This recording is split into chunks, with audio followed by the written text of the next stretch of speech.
Hello friends, welcome back to Sam's kitchen. એને કઈ રીતે ક્લીન કરવું એ આપણે જોઈ લઈએ.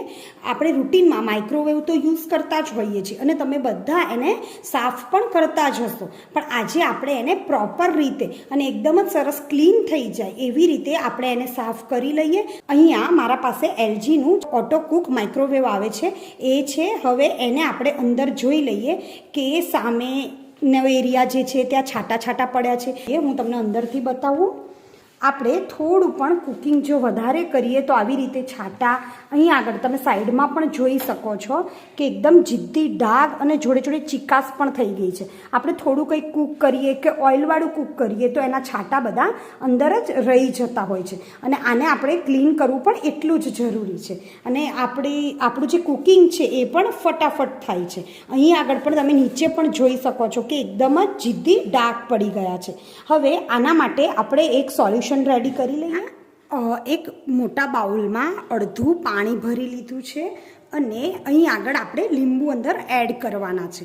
એમાંથી એક લીંબુનો રસ આપણે અંદર આવી રીતે નીચવી લઈશું અને એના છોતરાને પણ આપણે આ પાણીમાં જ અંદર રહેવા દઈશું અને બીજું જે લીંબુ છે એ આપણે આખું જ અંદર આપણે રહેવા દઈશું અને સાથે સાથે થોડા મારા પાસે નીચવેલા છોતરા પણ એટલે કે લીંબુનો રસ નથી એને પણ આપણે અંદર એડ કરી દઈશું.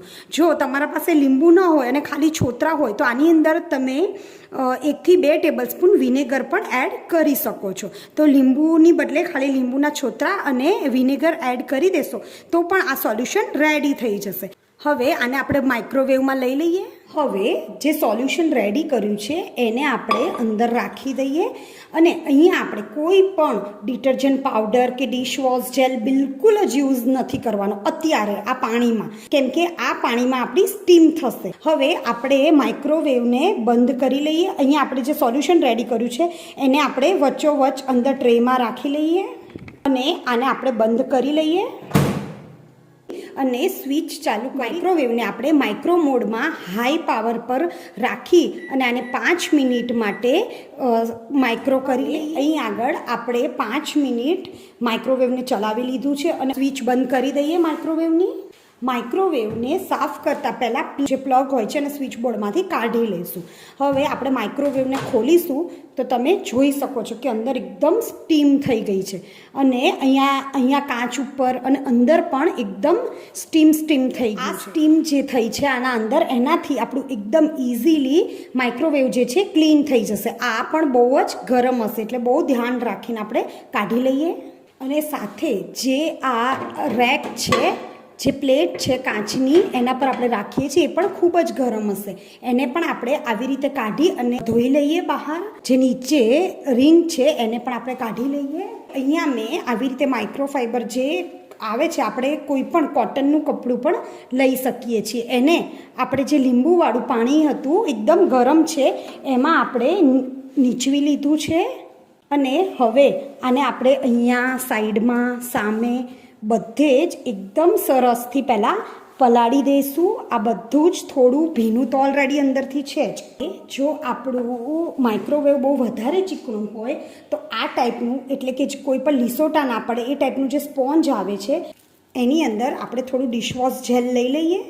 અહીંયા થોડું ડિશવોશ જેલ લઈ અને આને મેં લીંબુવાળા પાણીમાં ગરમ કરી લીધું છે અને જે અંદરનો એરિયા જે છે એને પણ આપણે એકદમ સરસ આનાથી ક્લીન કરી લઈએ. અહીં આગળ આપણે બહુ વધારે નહીં પણ એકદમ થોડુંક જ ડિશવોશ યુઝ કરવાનું છે. હવે જે બહારનો એરિયા છે પણ આપણે આ બધું જ એકદમ સરસથી લીંબુવાળા પાણીમાં આને આપણે ડીપ કરીશું એટલે એક તો પાણી ગરમ પણ હશે અને સાથે સાથે લીંબુવાળું પાણી આપણું એકદમ મસ્ત થઈ ગયું છે. એનાથી જે જિદ્દી ડાઘ ચિકાસ એ પણ ફટાફટ નીકળી જશે. માઇક્રોવેવના ઉપરના ભાગમાં જ્યાં આગળ જગ્યા હોય છે ત્યાં અંદર પાણી ના જાય એનું ખૂબ જ ધ્યાન રાખવાનું છે. હવે એક કોટનનું કપડું ભીનું કરી લીધું છે. સૌથી પહેલાં અંદરનું જે માઇક્રોવેવ છે એને આપણે ભીના અને કોરા પોતાથી બધું જ સરસ વોશ કરી દઈશું. અને 2 થી 3 વાર બધું જ જે અંદર આપણે લિક્વિડ જેલ નાખ્યું છે એ બધું ન નીકળે ત્યાં સુધી આપણે આને સાફ કરી લઈએ. 3 થી 4 વાર ભીનું કોરું પોતું કરી અને આપણું જે માઇક્રોવેવ છે એકદમ જ ક્લીન થઈ ગયું છે અને અહીંયા સહેજ પણ ચિકાસ કે કંઈ પણ અંદર ડાઘા એ કંઈ જ નથી રહ્યા. અહીં આગળ પણ જે ડાઘો હતો તમને નજીકથી બતાવું. અહીંયા જે ડાઘો હતો એ પણ બિલકુલ સરસ રિમૂવ થઈ ગયું છે. આપણું માઇક્રોવેવ દેખાઈ રહ્યું છે કે એકદમ ક્લીન થઈ ગયું છે. આથી પણ આપણે જોઈએ તો આપણું માઇક્રોવેવ એકદમ નવા જેવું જ થઈ ગયું છે.